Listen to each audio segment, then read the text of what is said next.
In a humanitarian and disaster relief situation, time is of the essence. Communications will be lost during and immediately after any disaster. Unless you know what is there on the ground, how would you react? How would you send the relief? Maybe medicines are required and we are sending blankets. Doesn't help. So communication is very important. Preparation is critical because we have a saying in the industry, you never want to meet somebody for the first time on an airfield. You want to get to know them as best you can ahead of time. In order for assistance to get in, we need to know where the people are that are suffering the most, what the effects are, and what are the priorities of relief that are required. We are much stronger when we bring our capabilities together than we ever will be if we try to react independently to HADR situations. In the Pacific, there's a region that is so prone to devastating natural disasters that it has become known as the Ring of Fire. And this region is one of the fastest growing in the world. Relief efforts can very quickly become disorganized and chaotic, especially when the disaster disrupts communications. Enter the Multinational Communications Interoperability Program, or MCIP. The program is designed to train communicators and facilitate effective humanitarian and disaster relief, or HADR. MCIP is the only program of its kind which brings together communicators from militaries across the Indo-Pacific region, academia, government and non-government agencies, all for the purpose of providing secure, interoperable communications in support of HADR operations. This is the platform that is giving us an opportunity to get to know what are the technology available and what are the platforms that we really need to keep it to meet the next asymmetric threat.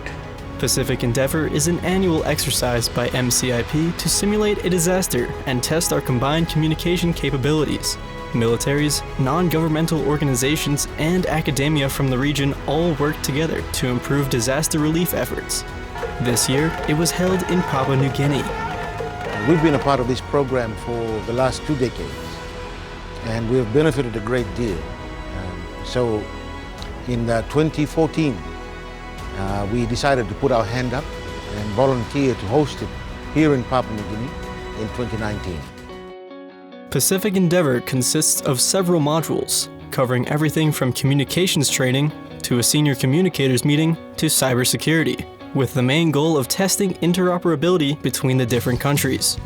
We set a goal over 5 years where we started out with some basic interoperability challenges, and over the 5 years we've now come to our capstone event. So we've built over the last 4 years on interoperability, and here in the 5th year we're actually testing the things that we've learned over the previous 4 years. We're hoping to be able to take all the lessons learned and then actually put it into a field training exercise to really demonstrate all of the capabilities that we've gained and then look toward the future of the things that we need to work toward. The exercise includes the Pacific Senior Communicators Meeting, where senior leaders from the region network, discuss the future of disaster relief, and build a sense of community. The Pacific Senior Communicators Meeting provides the forum for senior communicators from across the region to address issues and to provide recommendations to improve cybersecurity and interoperability in support of HADR operations. This particular forum or the opportunity becomes a platform where we can reach out to each other socially and professionally, enrich ourselves and come back to the humans for their relief. So human-to-human relationship is very important for us to be personally coming to any location and personally meet each other.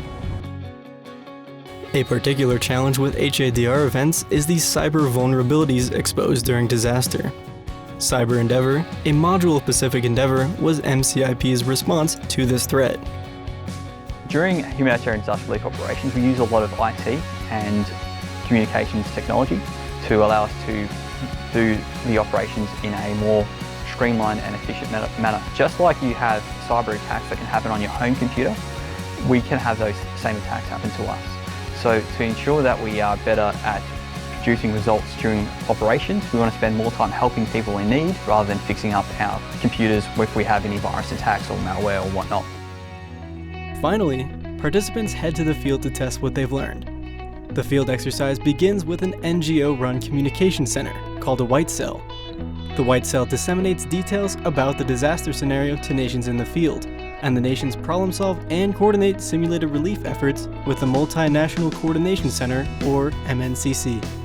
The MNCC is really a clearinghouse of information. So information comes into it and then it's processed through the various staff sections that are inside of it.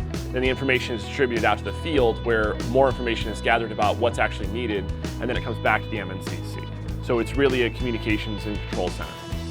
For non-government agencies, this exercise is their chance to teach, advise, and learn about how these operations are handled from a government's perspective.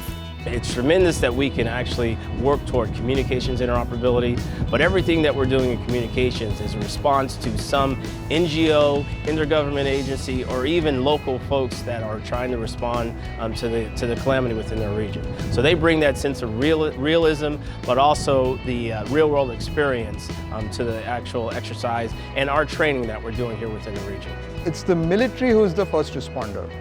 Then comes the UN and the NGOs. So we help in setting up communications, establishing communications, coordinating with the industry to get the best resources so that communication happens. Throughout the coming years, the program will continue building on what has been accomplished over the last 5 years. Each and every member charts the way forward to leveraging the advancements in technology that will enhance the capabilities as we move into the future. Everything that we're trying to do is to take it to the next level so that we can decrease the amount of time to respond, but also use the new technology that's out there. We're really excited about the future, and I think what the future holds will be tremendous with respect to HADR response. The success of this program is a direct reflection of the personal relationships that are built during Pacific Endeavor. This is what forms that sense of community among those partner nations that will ultimately improve the collective response during a humanitarian event. When disaster strikes and when our peoples need assistance, then as a community of militaries in the Indo-Asia-Pacific region, it's important that we cooperate and we're able to operate together so that we can effect and deliver assistance where it's required. I have been able to work alongside of some fantastic individuals and build relationships with allies and partners across the region, both in military and in our civilian sector, and it's been great to be part of a team that is making a difference in the world today.